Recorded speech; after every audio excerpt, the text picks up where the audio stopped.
আসসালামু আলাইকুম। ছাগলের খামার করে অনেকে স্বাবলম্বী হইছে। অনেকে লাখ টাকা এখনো পর্যন্ত আর্ন করতেছে বাংলাদেশের মধ্যে। আবার অনেকে আছে খামার করে টিকিয়ে থাকতে পারে না। তার অন্যতম কারণ হচ্ছে বাংলাদেশের মধ্যে খামারির চাইতে দালাল বেশি। যে টাকাটা খামারির পকেটে ঢোকার কথা সেই টাকাটা বেশিরভাগই দালালের পকেটে ঢুকে।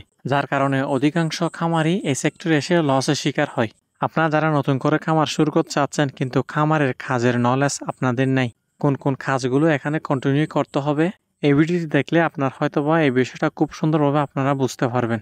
এই ভিডিওটি দেখে আপনারা অনেক কিছু শিখতে পারবেন। বিশেষ করে যে কাজের প্রতি আপনি দক্ষ নন সেই কাজটা আগে থেকে শিখে রাখলে খামার যখন পরিচালনা করবেন তখন আপনাদের অনেক বেশি ইজি হয়ে যাবে।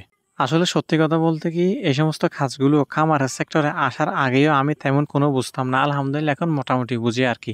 সো অতিরিক্ত ভয় পাওয়ার কোনো কারণ নেই। আস্তে আস্তে আপনারাও শিখে যাবেন। আমি যেভাবে শিখে গেছি যদিও বা আমি এখনো স্বয়ংসম্পূর্ণভাবে কোনো কাজের মধ্যে একেবারে পরিপক্ক নয়।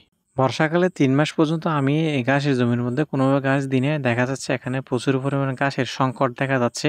যদিও বা আমি এখানে হালকা পরিসরে দিয়েছিলাম ওইটা কাজ হয় না আর কি। কিছু কিছু ঘাস দেখা যাচ্ছে একেবারে মোটা হয়েছে আর কিছু গাছ একেবারে চিকন।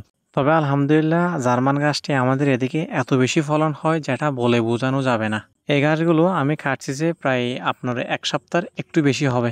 এখন দেখেন আবার কেটে নিয়ে আসছি। যদিও বা হালকা পরিসরে আমি সার দিয়েছি, যদি বেশি দিতাম তাহলে আরো বেশি লম্বা হতো এই গাছগুলো। কিন্তু নিয়ম হচ্ছে আপনার ১ মাস কিংবা ৩৫ দিন পর কাটলে একেবারে পরিপক্ক হয় আর কি। ১ মাস ৩৫ দিন যদি রাখি একেবারে পরিপক্ক হলে এটা গরুর জন্য একেবারে পারফেক্ট আর কি। ছাগলের জন্য হলে আপনার ২৫ থেকে ৩০ দিনের মধ্যে কাটলে খুব ভালো রেজাল্ট পায় আর কি। ছাগল একেবারে সব ঘাস খায়।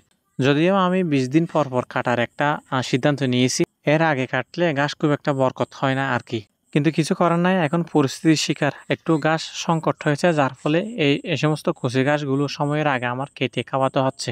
আমি ছাগলের জন্য বেশিরভাগই ঘাস বিল থেকে সংগ্রহ করি আর কি। ছোট ঘাস বলতে একেবারে যে সমস্ত বিলের মধ্যে ঘাস পাওয়া যায়। আর বিশেষ করে আমাদের এদিকে হচ্ছে আপনার লবণাক্ত এলাকা, তো লবণাক্ত কিছু ঘাস পাওয়া যায় ওইটা ছাগল খুব বেশি খায় আর কি। ওইটা আমি সংগ্রহ করার চেষ্টা করি সবচেয়ে বেশি।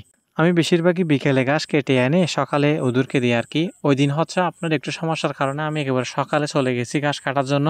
সকালে আপনার ১ বস্তা নিয়ে আসছিলাম, ওইটা ছাগলকে খাওয়াই ফেলছি সারাদিন। এরপরে এসে দেখতেছি আজকে মোটো ঘাস নাই। ছাগলকে তো ঘাস দিতে হবে সকালে, কিছু করার নাই। যার ফলে আমি একেবারে কচি ঘাসগুলো কেটে নিয়ে এনে ছাগলকে দিছি। আপনারা যারা ছাগলে খামার করতে চাচ্ছেন কিংবা অলরেডি করে দিয়েছেন, কোন ধরনের ঘাস লাগাবেন চিন্তা ভাবনা করতেছেন, আমি আপনাদেরকে রেকমেন্ড করবো আপনারা জার্মান ঘাসটা চাষ করেন। এটা খুব ভালো রেজাল্ট পেয়েছি আর কি আমি।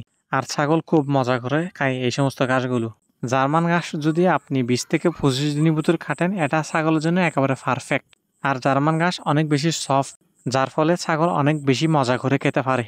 ছাগল ছেড়ে দেওয়ার পর ছাগলকে সাথে সাথে ঘাস না দিলে ছাগল একটু চেঁচামেচি করে, তাই আমি ওদের মাচাটা পরিষ্কার না করে তাড়াতাড়ি ঘাসের ব্যবস্থা করে দিয়েছি। ওদেরকে ঘাস দিয়ে আমি মাচাটা পরিষ্কার করার চেষ্টা করতেছি। মাচা সবসময় পরিষ্কার রাখার চেষ্টা করবেন, না হয় এখান থেকে অনেক ধরনের রোগ জীবাণু এবং ছাগল অসুস্থ হওয়ার সম্ভাবনা অনেকটা চান্স রয়েছে। আর চারপাশে মানে একটু বাতাস ঢোকার মতো ব্যবস্থা করে দিবেন, যেহেতু এখন অনেক বেশি গরম। যেহেতু আগে থেকে ঘাস আমি কেটে রাখি, অন্য সময় আগে মাচা পরিষ্কার করে তারপরে হচ্ছে আপনার ছাগলকে ঘাস দিয়ে। আজকে একটু উল্টা হয়েছে। ছাগলের ঘরটা পরিষ্কার করার পর একটু ভিডিও করছি, ভিডিও করার পর দেখতেছি প্রায় ঘাস একেবারে খাওয়া শেষের পথে আর কি। এগুলো খাওয়ার পর ছাগল অনেক বেশি চেঁচামেচি করতেছে। আমি কোনো উপায় না পেয়ে একেবারে জমির মধ্যে চলে গেছি। প্রচন্ড পরিমাণ গরম কিংবা রোদ, আমার শরীরের অবস্থা দেখলে আপনারা হয়তো বুঝতে পারবেন এই বিষয়টা। তারপরেও চলে গেছি, ছাগলের চেঁচামেচি আর মানে সহ্য করতে পারতেছি না। বিলে গিয়ে ১ বস্তা ঘাস নিয়ে আসলাম, যদিও বা অনেক বেশি কষ্ট হয়েছে রোদের মধ্যে ঘাস কাটতে। আমি যেহেতু ঘাসগুলো চাষ করি নাই, বিভিন্ন জায়গা থেকে খুঁজে খুঁজে আপনার ঘাসগুলো কেটে আনতে হয়, অনেক বেশি কষ্ট হয়। এখানে শুধুমাত্র আমি ঘাস কাটি এমন না, অনেক মানুষ আছে যারা ঘাস কাটে, যার ফলে এখানে ঘাস পাওয়া খুব একটা কষ্টকর হয়ে যায় এই সময় এসে। আমার চারপাশে প্রায় মানুষে ছাগল পালন করে, যার ফলে সবাই যায়। ১ বস্তা ঘাস কাটতে আমার প্রায় ২ থেকে ৩ ঘন্টা মতো সময় লাগে। মাঝে মাঝে ৩ ঘন্টার পরও আমি বস্তাটা ভর্তি করতে পারি না ঘাস না পাওয়ার ফলে। আসলে এটা অনেকটা কষ্টদায়ক। ঘাস মানে চাষ অল্প করছি তো সেজন্য মানে বিভিন্ন জায়গা থেকে ঘাস সংগ্রহ করতে হয়।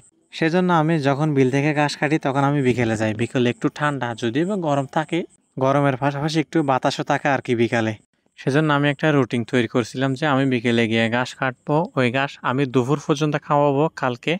তারপরে যেটা শর্ট থাকবে সেটা আমি আমার ওই জার্মান ঘাসটা দিয়ে চালিয়ে দিব, তারপর আবার বিকেলে ঘাস কাটতে যাব, এরকম একটা রুটিন তৈরি করছি। কিন্তু এরকম রুটিন আমি বেশি দিন টিকিয়ে রাখতে পারি নাই। একটা সময় পর দেখা গেছে যে জার্মান ঘাস শেষ হয়ে গেছে, যদিও বা আমি অল্প জায়গার মধ্যে চাষ করছি। সেজন্য আপনার ঘাস কাটার সময় যতই কষ্ট হোক না কেন, দিন শেষে যদি আপনার ছাগলগুলো সুস্থ সবল থাকে, সুন্দরভাবে ঘাস খায়, আপনার আসলে কষ্টটা আপনি ভুলে যাবেন। এটা একটা চিরন্ত সত্য কথা, আমি আমি এটা ফিল করি আর কি।